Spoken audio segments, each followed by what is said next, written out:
আওয়ামী লীগের কফিনে শেষ পেরেক লাগানো হয়েছে।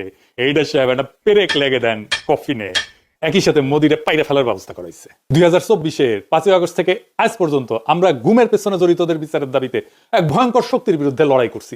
সেই লড়াইয়ে বিজয় আসছে, প্রাথমিক বিজয়।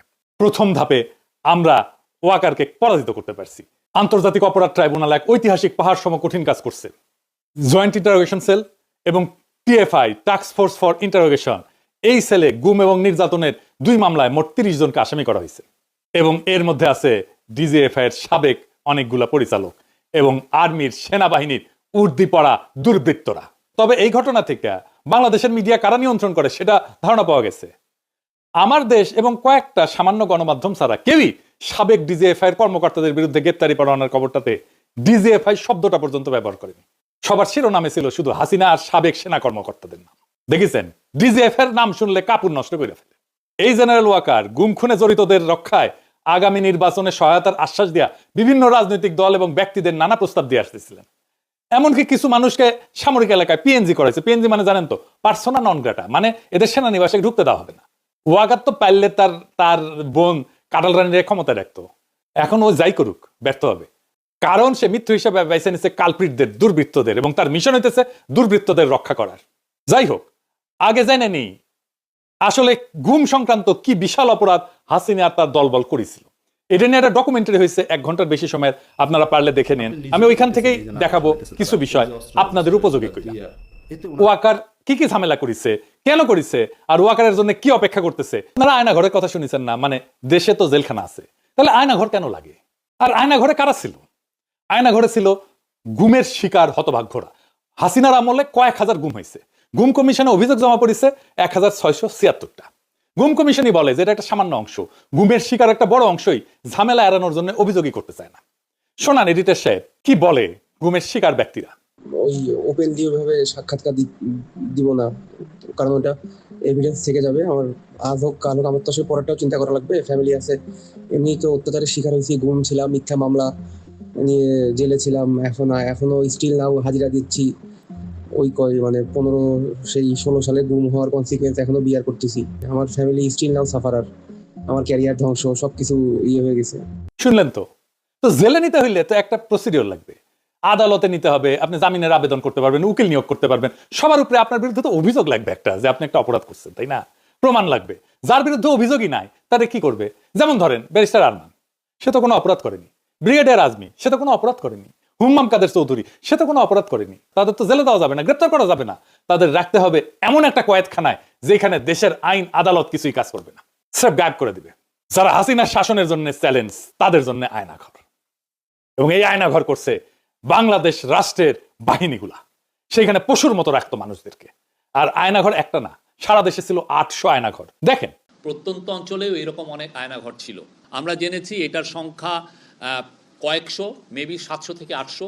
সবচেয়ে বড় আয়নাঘর যেটা, সেটা ছিল ঢাকা ক্যান্টনমেন্টের ভিতরে। এখানে কাউকে বছরের পর বছর আটকে রাখা হইতো, কাউকে কিছুদিন আটকে রাখার পরে মনে করা হইতো তারে আর বাঁচায় রাখা যাবে না, তাহলে হয় মাইলে ফেলা তো, ক্রস ফায়ার সাজায়, অথবা মৃত্যুটাকে দুর্ঘটনার সাজায় দেখানো হইতো। শোনেন, নতুন যারা অফিসার সংযুক্ত হতেন র্যাবে বা র্যাব ইন্টেলে, তাদেরকে বলা হতো দুজন একজন মোরগ নামাও বা প্যাকেট নামাও, গুলি করো।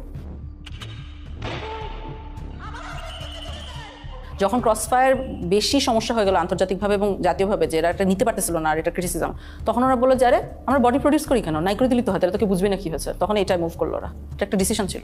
হাত পা বেঁধে চলন্ত ট্রেনের নিচে ফেলাই দেওয়া হইতো, বা বাস ট্রাকের নিচে। চিন্তা করেন, এমন অনেক মৃতদেহ পাওয়া গেছে যাদের ট্রেনে কাটা পড়ছে, চেনা যায় না, অজ্ঞাত। দেখেন কি বিভৎস অবস্থা। এমন একজন বাইসে ফিরছে, গাড়ির নিচে ধাক্কা দিয়ে ফেলাই দিছিল, আল্লাহ বাঁচাই দিচ্ছেন। শোনেন তার মুখ থেকে। ওই আবদুল্লাহপুর আশুলিয়া রোড যেটা, সেখানে নিয়ে যায়। নিয়ে যাওয়ার পরে উনি অন্যদেরকে নেমে যেতে বলে। নামার পরে আমাকে যে কানে কানে বলতেছে, ভাইজান আমাকে ক্ষমা করে দিয়ে দেখেন, আপনাকে তো চলন্ত গাড়ির সামনে ফেলে দেওয়ার জন্য বলা হয়েছে। হঠাৎ করে আমাকে ধাক্কা দেওয়া হলো এবং আমি খেয়াল করতেছি গাড়ি শব্দ আসতেছে। তো আমি তো তখন ধরে নিয়ে এসেছি যে আমি শেষ, আমি পড়ে গেছি। পড়ে যাওয়ার পরেও দেখতেছি যে আমি বেঁচে আছি। আমার তুলে ধরে বলছে যে আপনি ভয় পাবেন না, আপনাকে তো আমরা রাস্তায় ফেলে দিয়েছি, কিন্তু গাড়িটা পাশ দিয়ে চলে গেছে। তাহলে আমি টের পাইছিলাম যে গাড়িটা যখন জোরে খুব রানিং এ আসতেছে, আবার যখন ফেলে দিবে ব্রেক শক্ত করে ধরে পাল দিয়ে টা করে শব্দ হয় যেটা, ঠিক সেই শব্দটাই আমার কানে আসছে। এইভাবে অজ্ঞাত ব্যক্তির লাশ পাওয়া যেত ট্রেনে কাটা পড়া। রেলে কাটা পড়লে হয় কি, দায়ী কিন্তু কাটা মানুষ, কাটা পড়া মানুষ, বাংলাদেশের আইনে কারো দোষ হয় না, সেজন্যই ট্রেনের নিচে ফেলাই দিত। কাউকে ইনজেকশন দিয়ে অজ্ঞান করে ট্রেনের নিচে ফেলাই দিত, গাড়ির নিচে ফেলাই দিত। কি অবস্থা চিন্তা করেন। তো যদি ডেড বডি পাওয়া যেত তাহলে তো বিপদ। তখন তাদের নদীর মাঝখানে নিয়ে গুলি করিয়া পেট চিরা কোমরে সিমেন্টের বস্তা বেঁধে ডুবাই দেওয়া হইতো। জিয়াউল হাসান নিজের হাতে এরকম মানুষকে মারছে, শুনেন স্বীকারোক্তি। যাওয়া শুরু করবো আমরা ইয়েতে যাওয়ার পরে ওই ডেস্টিনেশনটা আগে থেকে বলে যাবে কোথায় যাবো, সাউথের দিকে যাবো। তো যাওয়ার পরে তারপরে বললো স্লোডাউন, যখন স্লোডাউন বলে তখন বুঝি যে এখন প্রক্রিয়া শুরু হবে। যখন খোলের ভিতর থেকে তাকে তুলে নিয়ে আসে, সিমেন্টের বস্তা কিন্তু বাইরে থাকে স্যার, খোলের মুখটা খুলে একজন করে তুলতেছে স্যার, সিমেন্টের বস্তা দিয়ে সে বেড়ে ফেলতেছে, পাথরের হচ্ছে হাঁটু বড় গেছে, হাঁটু বড় গেছে। মায়ের কাছে সিমেন্টের বস্তা থাকে, একদম কর্নারে রাখছে, সেকেন্ড মেন স্যার পিলোটা রয়েছে, পিলোটা দিয়ে দেখছে সব। তাদের পছন্দের জায়গাটা হলো মাথা স্যার, মানে মাথার এখানে বা এই পাশে বালিশ থেকে তারপরে একদম 6 রাউন্ড ফায়ার করে। 2 রাউন্ডটা ফায়ারের প্রয়োজনে যদি কখনো তার মনে হচ্ছে কারো হাত কেটে গেছে, তখন উনি করতে পারছেন। ঢাকায় সুন্দরবনের দস্যুদের কাছ থেকে উদ্ধার করে একটা ট্রলার ব্যবহার করা হতো এই কাজে। এইটা সাহেব দেখান সেই স্বীকারোক্তি। দস্যুদের কাছ থেকে উদ্ধার করার ট্রলার, যেটা জেনারেল জিয়াউল হাসানের টিম এটা এনেছিল, এবং পরবর্তীতে আমরা জেনেছি যে জিয়াউল হাসানের প্রত্যক্ষ তত্ত্বাবধানে অনেক মানুষকে ওখানে নিয়ে যাওয়া হতো রাতের গভীর রাত্রে। এই জায়গাটা এবং বন্দিরা থাকতো বুঝছেন এখানে এই ডেকের উপরে, কোনো কোনো সময় তো ডেকের ভিতরে থাকে, অ্যান্ড দেন অফিসাররা কারণ ডেকের ভিতরে না থাকলে দেখা গেলো মাঝে ডেকে ফেলে এরকম হবে। ওরা সবই এখানে বা কেউ এখানে থাকতো, অ্যান্ড এখানে এনে শুট করে এখান থেকে ফেলে দিবে। ওখান থেকে পেট ফাটতেছে ওখানে কুইক অ্যাকশন। তার হচ্ছে কি এখানে যাওয়ার পরে এই যে মানুষটাকে শোয়ালেন, যাওয়ার পরে বাঁধার পরে তারপরে আপনার গুলি করে ফেলা দেওয়া হয়।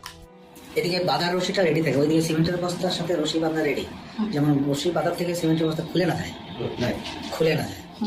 তারপরে বাকি রশিটা এখন এটা কোমরের সাথে দিয়ে বাঁধা সবচেয়ে সহজ, that of any other places of the whole body. এখানে গুলি করে লোয়ার পোর্শন ধরে ফেলে দিই। কে ফেললো? জিয়া তো গুলি করলো, এখন জিয়াই ফেললো না সাথে আরো যে লোক ছিল তার কে ফেললো এটা আমার খেয়াল নাই, এখান থেকে করে ফেলে দিই। আবার কাউরে ইন্ডিয়া পাচার করা দেওয়া হইতো, যেমন সুখরঞ্জন বালিকে দেওয়া হয়েছিল, সালাউদ্দিন সাহেবকে দেওয়া হয়েছিল রাষ্ট্রীয়ভাবে। এইখানেই ধরা খাবে মোদি আর তার বাহিনী। এইসবের মধ্যে মূল ভূমিকা পালন করছে সেনাবাহিনী কর্মকর্তারা। ওইখানে নিয়ে 2টা লোক আইছিল, হুমড়াই করে বললো তোর পার করে দেবো, তারপরে তুই ওই জায়গায় কতদিন থাকবি, আবার আমরা তো আবার ব্যাগ নিয়ে আসবো। ওরা আবার ওই দেশ থেকে কারা যেন আসছে স্যার, আপনার ওদের ইন্ডিয়ানরা আসছে, ওরা 2জনকে দিল, আমরা 2জনকে দিলাম। মানে ওরা 2জন বন্দীকে দিল, আপনাদের বন্দী 2জনকে ওদেরকে দিয়ে দিল, যাদেরকে হ্যান্ড ওভার করলো ওদেরকে নিয়ে আবার কি করলেন? ওদেরকে নিয়ে স্যার রাস্তায় 2জনকে স্যার ক্রস ফায়ার দিয়ে ফেলাই দিয়ে আসছে। দুর্বৃত্ত কর্মকর্তারা শুধু একটা প্রমোশন, কিছু টাকা পয়সা, কিছু ক্ষমতা, এটার লোভে এইভাবে খুনি হয়ে উঠছিল তারা। তাদের সৈনিক বৃত্তিকে তারা জলাঞ্জলি দিছিল। তারা সৈনিক ছিল না, তারা এখনো সৈনিক না, সেনাবাহিনী এদেরকে পালতে পারে না। আজকে ওয়াকার বলে সেনাবাহিনীর মরাল নষ্ট হবে, ও তো সেনাই না, ওই তো সৈনিকই না, মরাল কিসের নষ্ট হবে? ওরা রাখলেই তো সেনাবাহিনীর মরাল নষ্ট হবে। ঢাকার আয়না ঘটছিল ডিজিএফ এর আন্ডারে, ক্যান্টনমেন্টের মধ্যে। র্যাবের সেনা কর্মকর্তারা গুম আর খুনের কাজগুলো করছে, এদের বিরুদ্ধে গ্রেপ্তারি পরোয়ানা জারি করা হয়েছে, সকল প্রমাণ জোগাড় করে মামলা করা হয়েছে। এইটাই ওয়াকারের পুচ্ছে আগুন ধরে গেছে। এখন ওয়াকার জানে এইভাবে ধরতে ধরতে ধরতে ধরতে ধরতে তার ফাঁসি কাফান্ডা আসতেছে, ওর গলা তো ফাঁসির ধরি ধরবে। সে নিজেও তো 2024 জুলাই আগস্টে ছাত্র জনতার বিক্ষোভের বিরুদ্ধে সেনা নামাইছিল, তারা গুলিও করছে, মানুষও মারছে। এর দায় তো ওয়াকারের। সৈনিক আর জুনিয়র অফিসাররা গুলি চালাইতে অস্বীকার করার জন্যই ওয়াকার তার আপারে বাঁচাইতে পারে নাই। এতে ওয়াকারের বিন্দু মাত্র কোনো ক্রেডিট নাই। এই ওয়াকার আয়না ঘরের সব এভিডেন্স নষ্ট করে ফেলছে। এভিডেন্স নষ্ট করা আর একটা অপরাধ। ক্যান্টনমেন্টের এলাকার মধ্যে যদি এভিডেন্স নষ্ট করা হয় আয়না ঘরে, কার সেটা দায়িত্বে পড়ে? তার জিম্মায় থাকা জেনারেল মুজিব পালাই যেতে দিচ্ছে, তারা গ্রেপ্তার করা হয়েছিল, রাখা হয়েছে ক্যান্টনমেন্টে, পালাই গেছে, কার দায়? তাহলে এই মুজিবের নামে ওয়ারেন্ট বাড়াইছে, এখন আশ্রয় দিচ্ছে পুলিশ আর আওয়ামী লীগের নেতা কর্মীদের ক্যান্টনমেন্ট গুলোতে, তাদের পালাইতে সাহায্য করছে। আরাফাতকে তো পালাইতে সাহায্য করছে ওয়াকার। আরাফাত ধরা পড়েছিল, নিউজ বাড়াইছিল, কেমনি পালাইলো? তারপরে আয়নাঘর ভিজিট করতে দিবে না ওয়াকার প্রফেসর ইউনুসকে, বাধ্য হইয়া দিছে। এই যে জেনারেল আকবর, যার নামে আজকে ওয়ারেন্ট বাড়িয়েছে, সে গুম কমিশনের স্বীকার করছে, সাক্ষ্য দিছে, তাকেও পালাইয়া যাইতে দেওয়া হয়েছে। দেখেন এডিটর সাহেব তার সাক্ষ্য দেখান। এই প্রসেসের পিকে প্রাইম মিনিস্টার্স অফিস, অনেক সময় ওনার পক্ষ থেকে ডিফেন্স অ্যাডভাইজার ছিল, তো উনিও মাঝে মাঝে ইন্টারফেয়ার করতেন, কথা বলতেন, আদেশ নির্দেশও দিতেন। So out of the way I went to PM and requested হার যে সালাউদ্দিন কাদের চৌধুরীর ফাঁসি হয়ে গেছে, তার ছেলেটাকে এটা করা হয়েছে, এটা খুব এটা দেখা উচিত, আমাদের ফ্যামিলিটা খুব broken and his relatives have request. আমি নিজে পিএমকে বলেছি, আমার সাথে মানে আমি 2 বার ওনাকে বলেছি, এটা আমার নিশ্চিত মনে আছে। এবং her response was? ছেড়ে দিব না, ছেড়ে দিব না, মানে আমি দেখি কি করা যায়। অ্যাডভাইজারকে তুমি বলছো, আমি বলছি। এবং ওনার কি ক্ষমতা ছিল তখন ওটাকে সমাধান করার? অর্থাৎ ধরেন উনি চাইলে কেউ বের করে দিতে পারতো? পিএম চাইলে হবে না, মানে এটা উনি যা চাইবে তাই হবে। এইটাই তো প্রথম গ্রেপ্তারি পরোয়ানা না, এর আগেও গ্রেপ্তারি পরোয়ানা হয়েছে সেনা অফিসারদের বিরুদ্ধে, কাউরে গ্রেপ্তার করতে দেয় নাই ওয়াকার।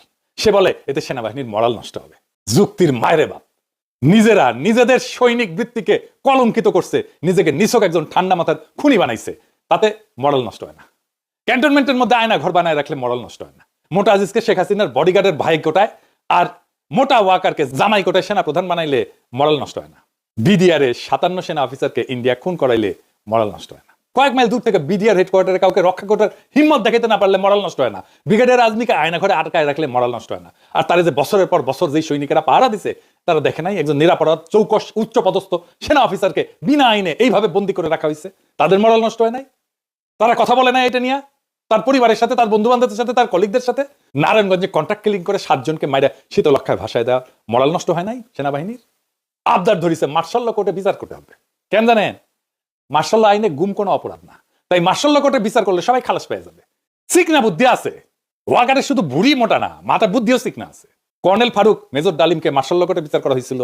অপরাধ করলে বিচার হবে বাংলাদেশের আইনে। গত 15 বছরে সেনাবাহিনীর মরালকে ঘুমাইতেছিল। ওয়াকার জানে কই তার বিপদ, তাই সে আমাদের পিছে তার কুত্তা আর পোত বালকদের লাগাই দিছিল। এক পোত বালক তো তার হিরো বানায় আল জাজিরায় স্টোরি করেছে, আর আরেক পোত বালকের সাক্ষাৎকার দেয় ওয়াকার। এক সময় তো ওয়াকারের নিয়ে কিছু কয়া যেত না, টেকা পয়সা ছড়ায়, বট বাহিনী লাগায়, এইসব পোত বালকদের দিয়ে ক্যাম্পেইন করায়, নিজের বিপ্লবের হিরো বানায় ফেলেছিল। থাইল্যান্ডে গেছিল এই 2 পোত বালক একই টাইমে। পেমেন্ট আনতে গেছিল কিনা কে জানে, জিগান। আমি শুনেছি ডিজিএফআই পেমেন্ট দিছে, থাইল্যান্ডে নিয়েছে, তবে ওইটাই লাস্ট পেমেন্ট। ডিজিএফআই ওই ফান্ড জয় বাংলা হয়ে গেছে। এটা সিম্পল লজিক বা যুক্তি বুঝেন। হাসিনা বা আওয়ামী লীগ যদি একজনের বিরুদ্ধে প্রতিশোধ নিতে চায়, তাহলে সেটা কে কে হবে? তালিকা করলে আমার নাম তো 1 থেকে 5 নম্বরের মধ্যে থাকবে। হাসিনা নিজে আমার নাম কইছে না, একবার না 2 বার কইছে। সে আমার মাইরা ফেলাইতে বলছে, তার বক্তব্যে বলছে না শ্বশুর বাড়ি পাঠাই দিতে। আর ওদিকে সেই কি পিনাক ভট্টাচার্য, ও কিন্তু ভট্টাচার্য না, ও কিন্তু হিন্দু থেকে মুসলমান হয়েছে। ও জামাত ইসলামের নেতার মেয়েকে বিয়ে করেছে। ও এখন ও ভট্টাচার্য লেখে কিভাবে? ও তো ধর্মান্তর হয়ে গেছে।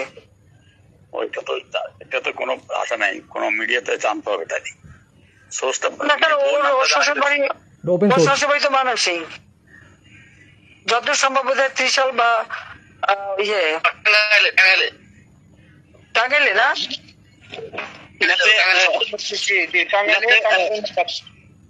জামাতে ইসলামের নেতা না, জামাতে ইসলামের নেতা কিন্তু তার মেয়েকে তো এই বিধর্মীর সাথে বিয়ে দেবে না, নিশ্চয়ই তার মুসলমান বাড়িছে। এই যে সুশান্তের সাথে শরীফ আজাদ, ডাক্তার আইজুদ্দান লাদায়, সে তো আমাকে খুন করার আহ্বান জানাইছে। শোনান এডিটর সাহেব। পিনাকি ভট্টাচার্য ফ্রান্সের একটা লয়ের কথা বলি, if you kill someone you don't need to death penalty, maybe life in the prison 10 years 12 years। ফ্রান্সে কি বাংলাদেশের মানুষ নাই? পিনাকির মতন একটা কুকুর এই ধরনের কাজ করে যাবে আর বাংলাদেশের মানুষ এখানে বসে আছে? অ্যাসাইলাম মারা একটা কুকুর এখানে বসে আছে। এই কুকুরটার গলা কাইটা যদি এখানে কোনো মানুষের ডেথ পেনাল্টি হবে না, life in the prison. I am challenging. I'm sorry। শুনিছেন? আচ্ছা এডিটর সাহেব আবার শোনান তো, হাসিনা আমাকে নিয়ে কি কইছে 2 বার, এটা শোনান। মাননীয় আমরা সব জানি এবং আমরা যত কিছু করার আমরা তার বিরুদ্ধে ব্যবস্থা করবো। আমরা তার বিরুদ্ধে ব্যবস্থা করবো। আমরা আওয়ামী লীগ তো আমার বিরুদ্ধে মিছিল করে প্যারিসে আইসা।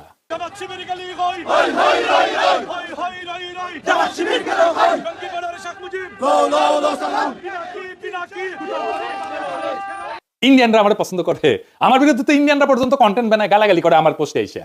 দেখেন তো, নাস্তিক যেগুলো আছে সব কয়টা তো আমার গেলায়, তাই না? বাম যেগুলো আছে সেগুলো তো আমার গেলায়, তাই না?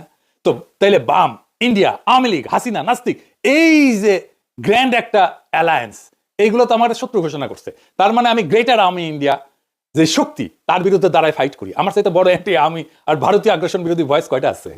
সারা দুনিয়ায় ভারতীয় পণ্য বয়কট আন্দোলন করেছি, সাকসেসফুল আন্দোলন করেছি। তার মানে আমার পিছে যারা লাগে তাদের ফুয়েল কই থেকে আসে এটা বুঝেন এবার। সব কয়টা ইন্ডিয়ান লেসপেন্সার, এদের মিশন আমারে থামায় দেওয়া, পারে নাই? হ্যাঁ পারবেও না। ইনশাল্লাহ। কারো রাজনীতিটা পরিষ্কার থাকলে তারা থামানো যায় না, এটা তো সহজ কাজ না। যাই হোক, এই ওয়াকার আওয়ামী লীগের মাঠে নামাইছে তো, সেনাবাহিনী একটা আওয়ামী লীগকে ধরছে, এটাও ধরে নাই। আওয়ামী লীগের মিছিলের পাশ দিয়ে আর্মির গাড়ি যায়, ভিডিও আছে। সেনাবাহিনী প্রেস কনফারেন্স করে, সেখানে হাসিনার গোয়াজাটার সাংবাদিকরা প্রশ্ন করে, বিদেশ থেকে ইউটিউবাররা সেনাবাহিনীর বিরুদ্ধে বিষোদ্গার করে, আপনারা কি করতেছেন? আমি বলে দিই উত্তরে, সাংবাদিকের বাচ্চা বালটা করবে আমাদের। আর সেনা অফিসার যে উত্তর দেয়, গাইগুইকেরা উত্তর দেয়, আপনারা কইতেছি এইসব প্রশ্নের বালসালের উত্তর দেবেন না। ওই সাংবাদিক তো কখনো প্রশ্ন করলো না, হার্পিক মজুমদার যে অস্ত্র হাতে যুদ্ধ করার কথা কইলো রাষ্ট্রের বিরুদ্ধে, এই ব্যাপারে সেনাবাহিনীর মতামত কি জানেন না? এই হার্পিক যে অস্ত্র ধরে যুদ্ধের কথা বলছে, একবার না একাধিকবার বলছে। আজ শোনেন একটা। আমি আবার আপনাকে বলি যে সশস্ত্র সংগ্রাম, গেরিলা প্রস্তুতি, এগুলো আমাদের জন্য জরুরি এবং সেটা আমাদেরকে ভাবা শুরু করা উচিত। আমি মনে করি বাংলাদেশ আওয়ামী লীগের এসব পুতু রাজনীতি করার সুযোগ নাই। আমরা দেখব যদি ভালোই কাজ হয় হবে, কিন্তু দেশ যদি এইভাবে পাকিস্তানের দিকে চলে যেতে থাকে, সশস্ত্র সংগ্রাম এবং আমাদেরকে এই গেরিলা সংগ্রাম বা আরেকটা মুক্তিযুদ্ধ ছাড়া আমাদের কোনো রাস্তা নাই। আমার কথা স্পষ্ট, কোনো রাগঢাক নাই, এবং অস্ত্র হাতে যুদ্ধ ছাড়া আমি অন্তত পক্ষে কোনো উপায় দেখি না, এবং সেটা আমরা করবো। কইছেন এটা নিয়ে সাংঘাতিক হাসিনার গোয়াচাটা সাংঘাতিক। ওয়াকারের এখন একটাই চিন্তা, যেন বিচারের মুখোমুখি হইতে না হয়। পর্যায়ে শীর্ষ দুর্বৃত্ত কর্মকর্তাদের বিরুদ্ধে মামলা করায় খুবই ঘোষা করেছে জেনারেলরা, পেটমোটা জেনারেলরা। সেনাবাহিনীর টপ অফিসাররা জরুরি সম্মেলন বসছে আজকে যখন রেকর্ড করেছি। ওয়াকার সহ 56 জন জেনারেল এই যে আইসিটি যে আদেশটা করছে, যে আদেশ জারি করছে, তীব্র প্রতিবাদ জানাইছে। পরিস্থিতি অন্যদিকে মোড় নিতে পারে। প্রাক্তন সেনা প্রধানদের আর্মি হেডকোয়ার্টারে ডাকা হবে জানা গেছে, এবং প্রাক্তন সেনা প্রধানরা কেউ যাবেন না ওইখানে। এবং এটা নিয়ে যদি কিছু করতে যায় ওয়াকার, তবে প্রফেসর ইউনূসকে আমি বলবো জরুরি ভিত্তিতে দেশবাসীকে অবহিত করার জন্য। ওয়াকার সেনাবাহিনী ইনস্টিটিউটের এই খুনি জেনারেলদের রক্ষায় নামাবে, এই তার খায়েশ। সে মনে করে তাইলে আসলে সেও রক্ষা পাবে।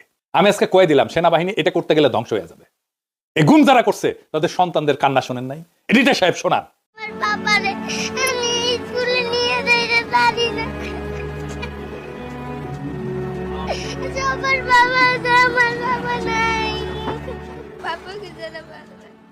আর একটা শোনান।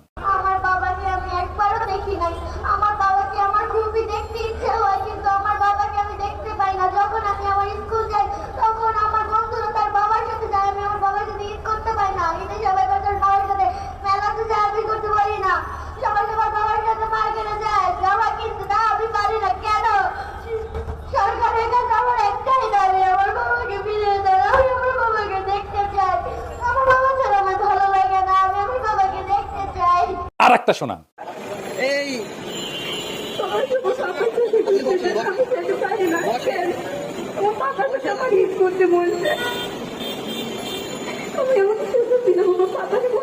গুমের শিকার সেই হতভাগ্য পরিবারদের অসহায় এতিম সন্তানদের শপথ, সব কয়টারে ফাঁসিতে ঝুলানো হবে, কাউকে ছাড়া হবে না। এই ভয়ানক আওয়ামী লীগ সংগঠনের সাথে যারা আছে তাদের একটা কেউ ছাড়া হবে না। এই কান্নার কাফারা আমরা আদায় করে ছাড়বো একদিন না একদিন। ইনকিলাব জিন্দাবাদ। বিশাল একটা বিজয় হয়েছে আমাদের। এই বিজয়ে আওয়ামী লীগের কফিনে শেষ পেরেক লাগানো হয়েছে। এইটা সাহেব একটা পেরেক লেগে দেন কফিনে, একই সাথে মোদিরে পাইরে ফেলার